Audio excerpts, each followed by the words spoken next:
Welcome back yet again, and I want to congratulate you on sticking with the program this far. This course is going to poke away at your insecurities and all the things that you're really uncomfortable with. So the fact that you're even looking into it, facing up to it, it's a huge part of the healing process, and I want to acknowledge you for that, for real. So in the last video we talked about what is sexual shame and where does it come from. And today we're going to have a look at how it affects you.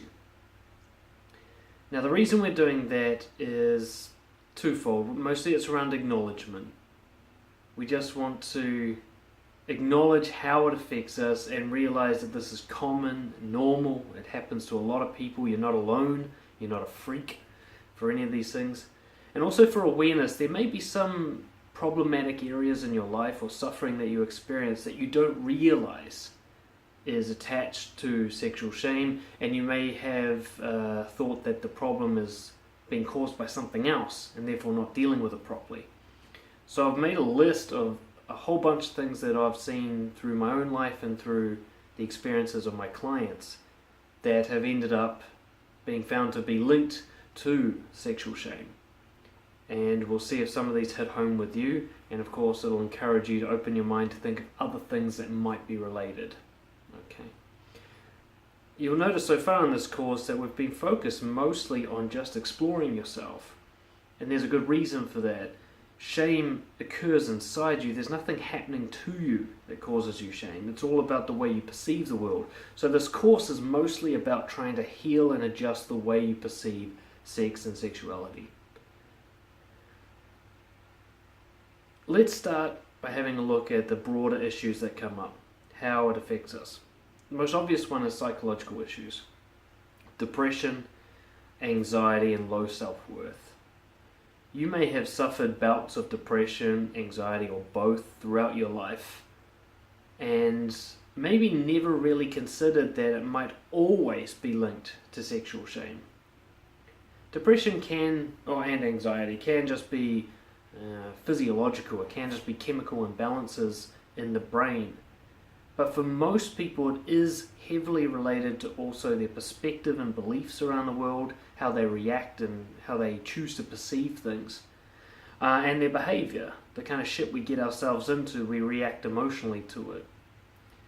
Depression and anxiety can be really strongly linked with sexual shame because, like I mentioned earlier, your sexuality is a huge part of who you are, so if there's wrong attached to it, then you're going to be ashamed of yourself, which is going to affect you almost every minute of every day.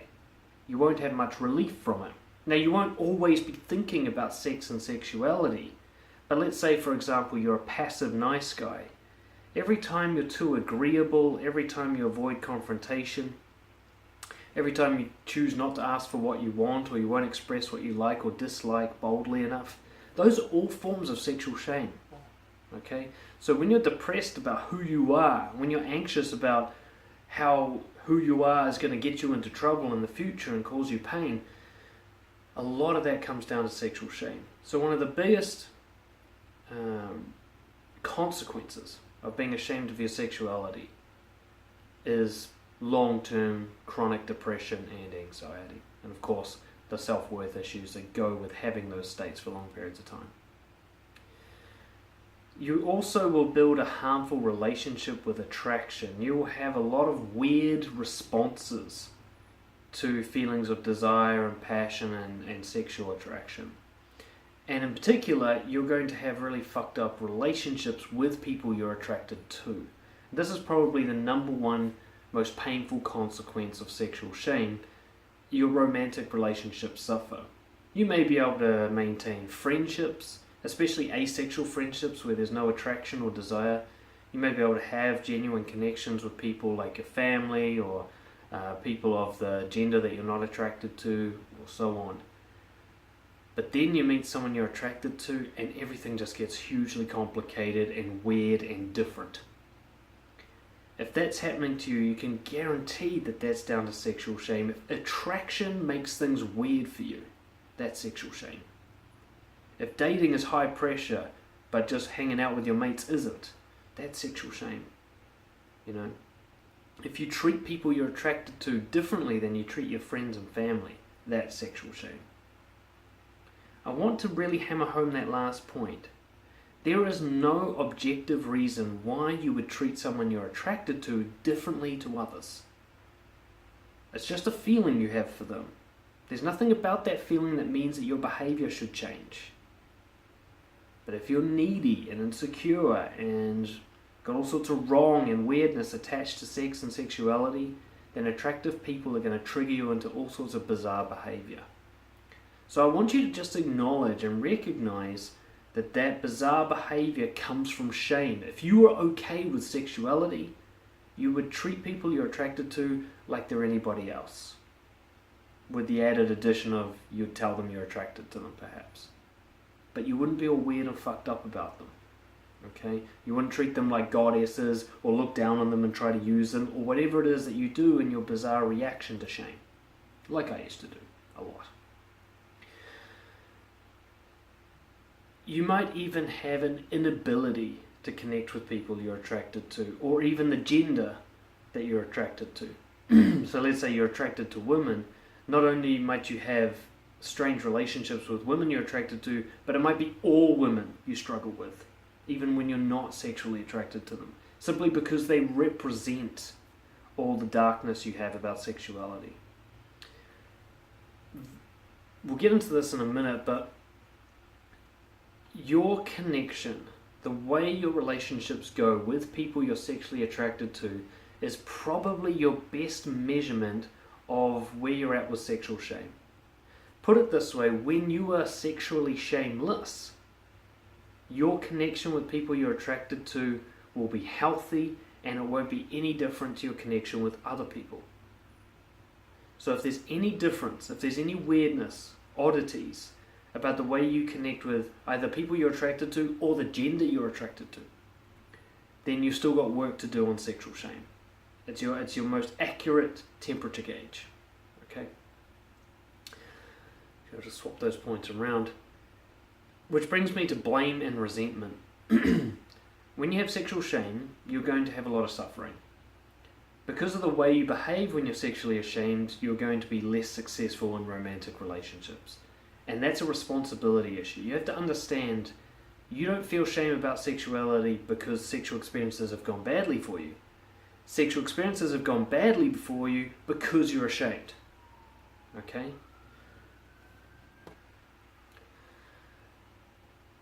If you've had struggles with the gender that you're attracted to, it's not because of them.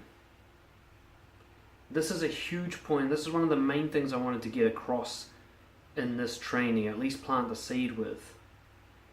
Any bitterness, resentment, frustration you have with the gender you're attracted to, there isn't anything collectively provable in science about that gender that gives justification to your problems. Your problems come from your shame. To put it really like in practical terms, I only ever had problems with women when I had problems with attraction. So girls I wasn't attracted to, I got along with just fine. All the weird and wonderful things that come from the feminine didn't bother me with someone as long as I didn't want to be with them sexually. As long as I didn't have attraction to them. They could be weird and wonderful girls and I was cool with it.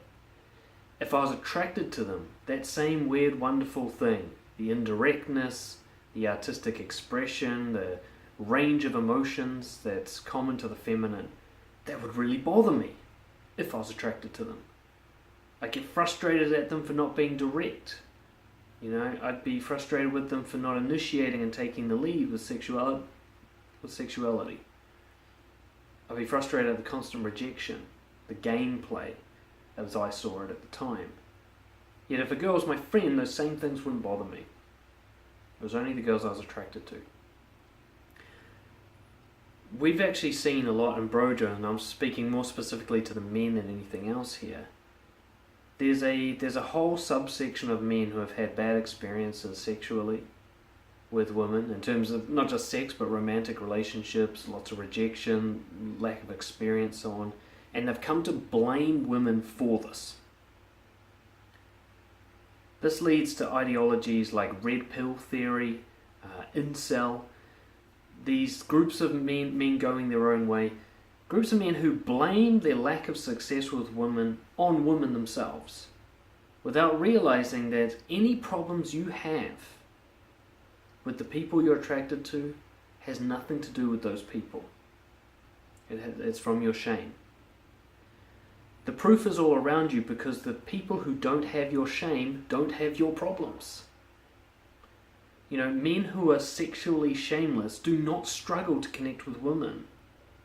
They do not complain about feminine nature. Women who are sexually shameless don't worry about being called a slut. They don't have problems with managing men and their sexuality. Your shame is the cause of your problems, and until you take responsibility for that, these problems are going to keep occurring, and you're not going to fix them because you're going to think someone else is doing it to you.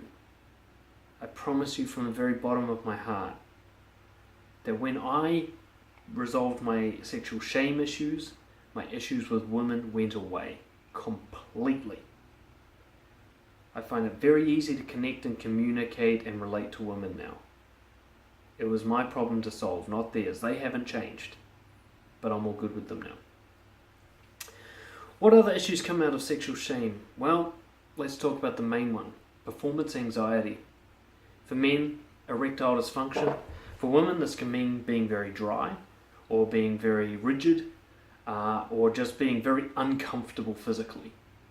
When you have the sensations of anxiety, panic, stress, and fear during sexual action, the body reacts in all sorts of strange and very unpleasant ways. So erectile dysfunction, it's very rare for, say, erectile dysfunction to be actually a physical issue. For some guys this is true. If you've got like poor heart rate, if you're suffering from obesity or something like that, there are some physical things that can lead to problems. But if you're okay with getting and maintaining erection in a comfortable situation, then it's not a physical problem.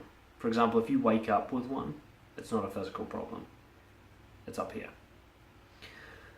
Avoidance of sex, and this is what happened to me because I had ED from sexual shame. I would actually come to avoid sex. I didn't want to get into a position where my physical symptoms of shame would actually come up in the presence of somebody else, so I avoided those situations.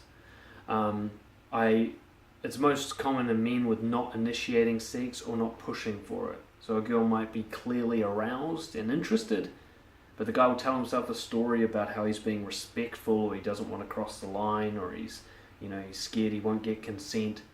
And what he's really doing is trying to talk himself out of getting anywhere near sex without realizing that. So a lot of guys who have sexual shame issues will not only avoid sex, but then they'll be resentful that they're not getting laid. And yet they're the ones preventing it from happening. You can also sabotage your sexual opportunities subconsciously. For example, if you use porn and masturbate a lot, it kills your sex drive. You don't actually try. You're sort of satisfied long enough to avoid having to do anything about it. Sexually shamed women might, for example, always go out socially with a friend that they can't abandon. So they couldn't possibly go home with a guy because they've got to take care of their friend. These little things that we do to make sure that sex can't happen, even though we're telling ourselves a story that, hey, I do want sex, or I do want sexual connection. We make ourselves too busy for dating. These are some of the symptoms of sexual shame, this kind of indirect consequence of the shame that doesn't seem to be attached to it, and yet it prevents us from being able to deal with the shame by facing it head on, by allowing the shame to take place and to deal with it. This can lead to obsessions. So if you have sexual addiction, if you use porn, sex workers, you're just thinking about it all the time, you have an obsession, you use it as a stress release, your masturbation or strippers or sex workers or even just playing the field is a way for you to deal with bad feelings, that's definitely sexual shame. Okay. So this is just, I guess this is just a list of some of the things that can happen due to sexual shame. There's also a lot of indirect things like violence and rage can come from all the bitterness and resentment. But the list I've given you here today is a starting point for you to start to understand where the suffering in your life connects to sexual shame. And what I want you to do as an exercise, I want you to list every piece of suffering that either occurred in your past or currently occurs that you believe might be related to your sense of wrong and bad attached to sexuality, the shame that you have, just to see the connection and take responsibility for it. Because the rest of this course is going to be about you healing with action, and you can't do that until you're responsible for it. You have to own your shame. No one does it to you, and even if they conditioned you to believe it earlier in your life, it's your job to deal with it now. That's the burden you've been given. Nobody else can do it for you. Okay? I want you to include any suffering that you think might be related to it, even if you're not sure. And I'm challenging you to, once you've got this list together, share it with somebody safe. You can share it in the Facebook group for the Brojo members, or you can find somebody that you know you can talk to about this with. Other Brojo members are a great example. I want you to get used to talking about this thing and owning it. There's one extra thing I want to talk about, which is lack of experience. It's a very common offshoot or consequence of sexual shame is to end up not having much sex or sexual relationships or romance in your life. Some guys, it's not for lack of trying, it's just because they're ashamed that it makes them awkward and nervous and anxious, and the attempts they do make in this area are very needy and outcome dependent, so they obviously don't have a lot of success. For other guys, they're just scared of even trying, so there's no expressions of attraction, there's no asking people out, there's avoidance of any chance of sexuality, so on and so forth. And this can put you into a very difficult loop. How are you supposed to get comfortable with sex and sexuality if you don't have any experience in it? And how are you supposed to get experience in it if you're not comfortable with it? A vicious loop to get into. I want to put it to you that your not knowing how issue is not the cause of your shame. Okay? So if you're waiting to know how to do it, so to speak, whether it's expressing attraction or sexual, physical acts, whatever, you're going to be stuck in this loop because you're not going to get to know how until you throw yourself into awkward, new, and uncomfortable experiences. I will give you some extra resources down below somewhere on some of the how-to stuff, and we're definitely going to be going into that in the rest of the course. But for now, I want to again just reaffirm the key aspect to this course, which is you being honest about your sexuality and the shame attached to it is how you break out of this loop. You're not going to break out of this loop by getting laid a lot, okay? Because you're not going to be able to get yourself involved in healthy sexual connections if you have this shame and if you're waiting for the shame to go away before you get started. I had a question from a guy who says, is it ever possible to conquer the sense of insecurity that people have when they've got little to no experience? And this is an example of a question where somebody's waiting for the right mindset before they take action. They're waiting to feel comfortable and confident around sex before they even engage sexually with other people. You're going to be all awkward and weird and fucked up to begin with, but you've got to get into it. One of the main things that changed for me was, for example, instead of waiting to feel certain that I wouldn't get erectile dysfunction when I was nervous, I had to go and allow myself to be nervous with a girl in bed and let it all happen in front of her and then deal with it. I couldn't wait for a confident mindset to happen before that, because no confident mindset was going to happen before I had dealt with the real life issue. It was actually in my moments where I'd be in bed with a girl suffering from ED and I'd say to her, look, I have a bit of anxiety around sex and this is what happens sometimes. And then she would react in a calm and reassuring way, non-judgmental, and I'd be like, oh, you know what, this isn't so bad. And that's when my mindset started to change. I had to put myself in the situation first. For those of you who struggle to express attraction, for example, you're not going to be confident and then express attraction. You're going to express attraction to build confidence. Okay? So we're going to talk about this more in the rest of the course coming up, but for now, I want you to just look at how sexual shame affects you, what are the consequences, the side effects of it in your life, just to be aware of it, take ownership with it, and if you're feeling bold enough, share some of it or all of it with somebody just to start working on your shamelessness. And I'll see you next time.